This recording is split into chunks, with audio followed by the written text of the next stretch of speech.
Hey everyone, and welcome back to The Deep Dive. Great to be here. Today, we're really getting into some fascinating source material. It's all about uncovering, well, one of those big aha moments in understanding why people behave the way they do. Absolutely. It's about how sometimes just one diagnosis, one that often slips through the cracks, can change everything. Exactly.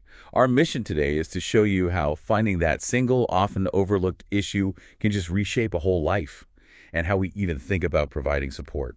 Yeah. Okay, so picture this, based on our sources.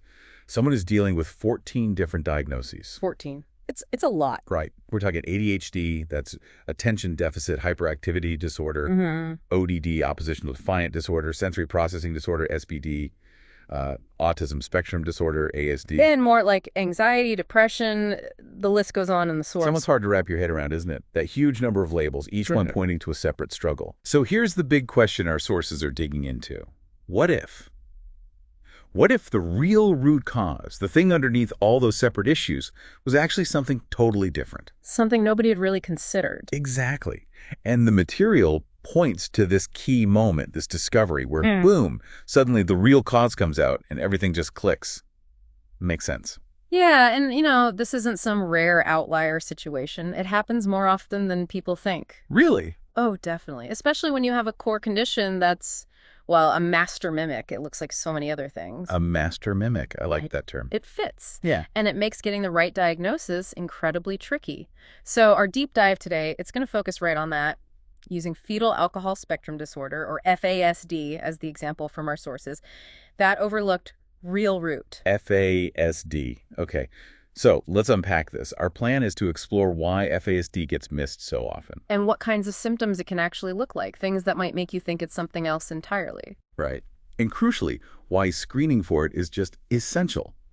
We want you to see how getting to that one foundational cause can completely change the game for everyone involved. It really can transform understanding. Okay, so let's go back to that number again. 14 diagnoses: ADHD, ODD, SPD, ASD, anxiety, depression. Yeah. Just try to imagine for a second how overwhelming that must feel. For the person going through it, obviously, but also for their parents, teachers, therapists, everyone trying to help. It's like you said before, it's like trying to solve a puzzle when half the pieces are from a different box. It's confusing, it's frustrating. And this is where that key idea from our sources comes in, right? That FASD mimics other disorders. Precisely. That's the absolute core of the problem. Think about it. Symptoms like trouble focusing or being impulsive, that sounds a lot like ADHD. Sure does. But with FASD, the reason for those difficulties might be different. It could stem from how the brain's executive functions develop before birth, maybe processing speed differences. It's not necessarily the same mechanism as in typical ADHD. So the treatment might need to be different too. Exactly. What works well for one might not work as well, or even at all, for the other if the underlying cause is different. And this mimicry, this overlap, that's why it's so hard to diagnose FASD correctly. So doctors or therapists might just keep adding labels. Yeah, unintentionally, of course. They see symptoms, they match them to known conditions, but they might never get to that foundational issue because it looks so much like other things. Which brings us to that turning point the source mentions. Once we knew the truth, everything made sense. That line really hits home, doesn't it? It does. You can almost feel the huge sigh of relief, the clouds parting. Yeah, the clarity. And what's really striking is how specific things, specific behaviors and cognitive patterns that seemed random before suddenly fit together once you see them through the FASD lens. What kind of specific things are we talking about? Well, the source material points to a few key ones, like poor memory. And this isn't just forgetting where you put your keys. It's often issues with working memory. Okay, working memory. Like holding information in your head while you use it. Exactly. Following multi-step directions, learning from consequences, that kind of thing. Then there are frequent meltdowns. Which might look like tantrums, but aren't really. Right. Often they're a response to being completely overwhelmed. Sensory overload or just cognitive exhaustion. Yeah. The brain can't cope in that moment. Okay, what else? A strong need for routine. Predictability becomes really important when your brain struggles a bit with processing unexpected changes. That makes sense. And this one's really important. Confusion with consequences. How so? It often looks like defiance, like the person just doesn't care about the rules or the outcome. But neurologically, it can be a real difficulty in connecting an action now with something that happens later. That abstract cause and effect link can be really tough to grasp. Wow. So seeing those things, poor memory, meltdowns, needing routine, confusion with consequences through the lens of FASD. Suddenly, they're not just separate problems. They form a pattern, a coherent picture rooted in how the brain developed differently due to prenatal alcohol exposure. The puzzle pieces, they finally click. That is a powerful shift in It perspective. really is. So thinking about all this, what's the main takeaway? Where does this lead us? It leads straight back to that core message in our sources.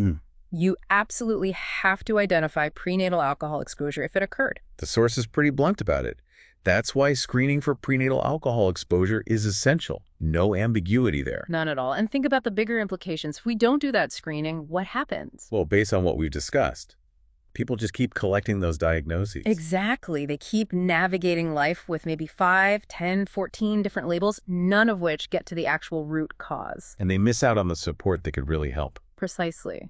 They miss the chance for support that's targeted, that understands the why behind the challenges, which leads to that other powerful line from the source.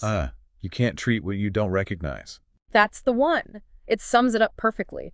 This isn't just about finding the right label for the sake of having a label. It's about understanding the fundamental nature of the challenge. So you can actually address it effectively. Yes. Effective help, real progress, better quality of life.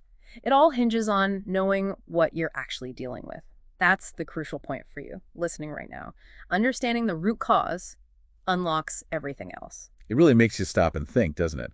About what this means for individuals, obviously, but also for families, for schools, for the whole healthcare system. The ripple effects are huge. So why is it so important for you, the listener, to be aware of this?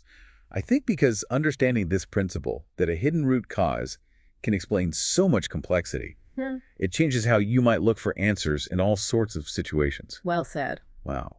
Okay, this has been quite the deep dive. That central idea is just striking. How one single diagnosis, like FASD, can be buried under so many others. And how finding it can bring such incredible clarity. Clarity and maybe hope for more effective support, right? Absolutely. Which leads to maybe a final thought, something to chew on. Okay. If this can happen with FASD, this hidden root cause idea, how many other really complex human challenges might have something similar going on? You mean in health or behavior, learning? Other areas. Yeah.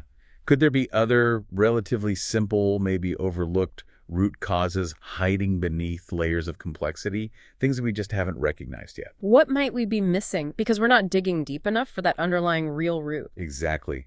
It's a question worth pondering, I think. That really is a powerful thought to end on, something for all of us to think about.